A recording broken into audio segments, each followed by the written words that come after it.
Hey guys, Joe Teti here with Mr. Dale Comstock.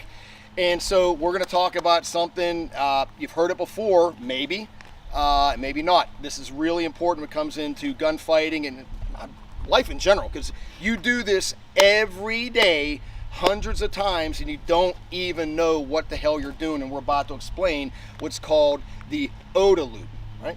OODA loop. I call it OODA loop. You call it whatever you want, but it's OODA. It's OODA, not OODA. It's not a U, it's an O. Ooh, long O's.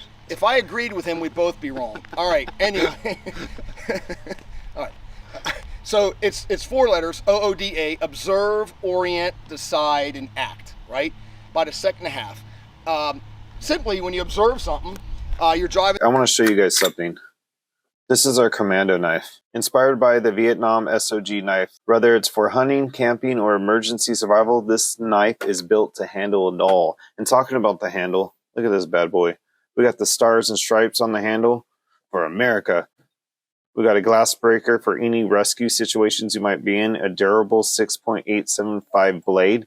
It's the only knife you'll ever need once you get your hand on this bad boy. And guess what? This knife is free just for watching this video. All you have to do is cover the shipping by clicking in the link in the description, but we're only giving away 200 of these Commando knives. It's backed by a 1-year satisfaction guaranteed, so get to the link in the description and get yours now. Hurry up and get this bad boy. Oi, back to the video. Down the road and you see a dog run out in front of you, you see it visually, right? You observe something. And what was interesting, Dale, I found this out online, you may hear something. So if Dale and I were just standing there, all of a sudden there's boom behind us, right? A gunshot. You are still observing what you're doing. You're going to go look and see what happened. And I didn't know this, but check this out. It actually travels faster to your brain by hearing something than seeing it. I thought it was reverse, but it's actually hearing travels faster to the brain than observing something with your eyes. Anyway, so you observe something, then you're going to orient to it. So again, you know, Dale and I are standing here and we hear this boom behind us. What are we going to do? We're going to look over our shoulder, probably turn around and go, what the hell is going on? In the orient phase, you're going, this is where, and we're going to get into this, the color code of awareness. This is where if you are not in condition yellow and you're in condition white while you are so far behind the power curve, if you're situationally aware, you're going to be able to react to things much quicker, right?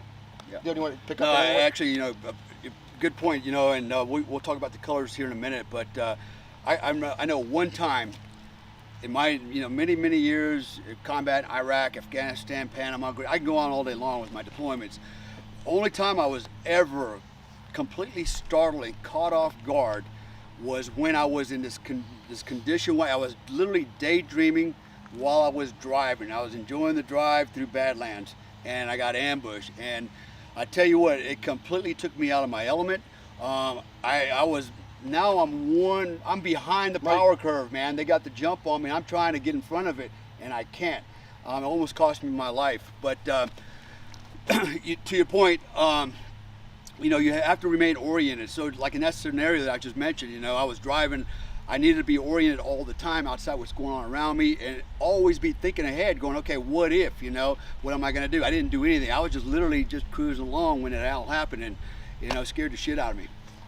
Well, there's a real world example, and it happens, guys. It's happened to me too. You know, you slip, you get complacent, yeah, right? Exactly. Day after day after day, you're driving through the desert or whatever you're doing, same old shit.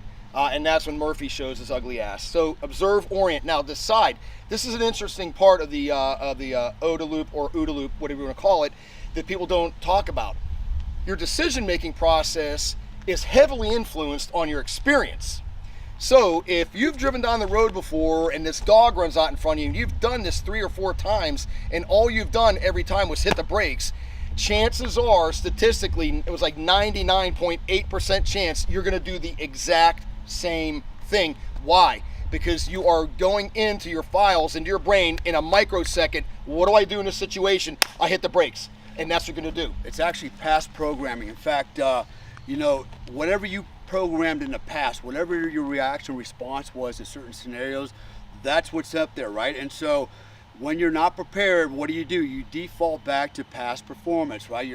The past operations, and that's what happens. So I mentioned in another segment where you have to start thinking, the what if scenarios. What if this happens? Even if you can't train for it, what if it, and come up with a solution. Maybe it's not the best solution, maybe it's not even a good solution, but at least you have a solution on the boilerplate, so when that moment happens, you're not adhering. It's called stress shock phenomenon. You're not sitting there going, oh, what do I do now?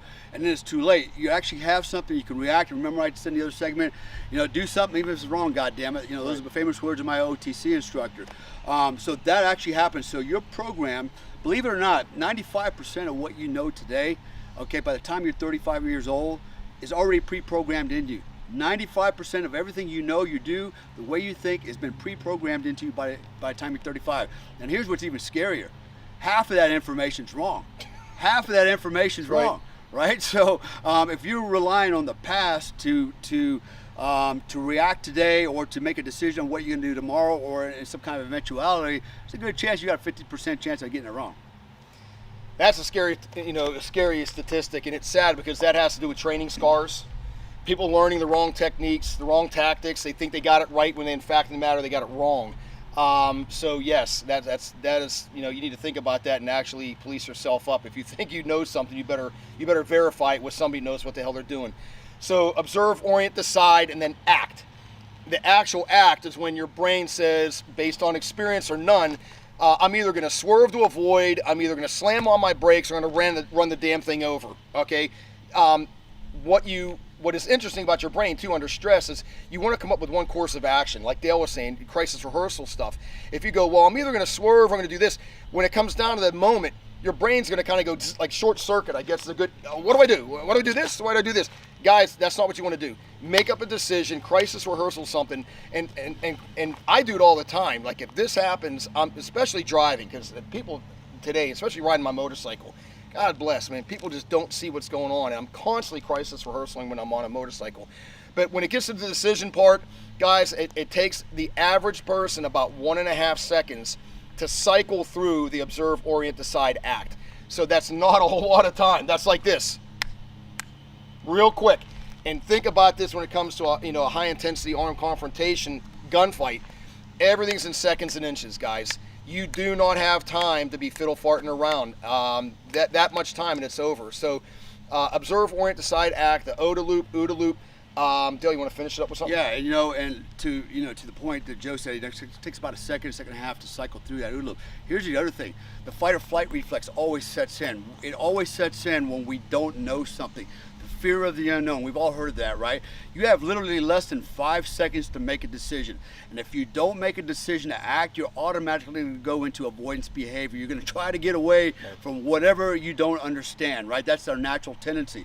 And so, remember I said in another segment, I talked about guys that did not resolve their own death or were not prepared to die or did not have a solution to some possibility, some event that might happen to them. What do? They hesitate. And when they hesitate, really they're in retreat because they don't have a plan and they're vulnerable. And while they're hesitating or retreating or avoiding the threat, all they've done is victimize themselves even more. It's all about risk management, what we're talking about here. Risk management is being able to constantly and literally all day, people will call it paranoid, and those that call it paranoid are victims. Guys like us, we walk through this world, we're not paranoid, but I'm always thinking about risk management. What if a guy jumps out from behind that Dempsey dumpster right now with a knife, right? And I don't have to dwell on it, okay? I just think about it, it's like, okay, I'm gonna run away, or I'm gonna pull my gun out and shoot him, okay? Pretty simple, okay? If I'm driving a car, or I'm driving my motorcycle, what if a dude blows through the intersection? What am I gonna do? I'm gonna look for an emergency exit. How am I gonna get out of that, so I don't run into the car?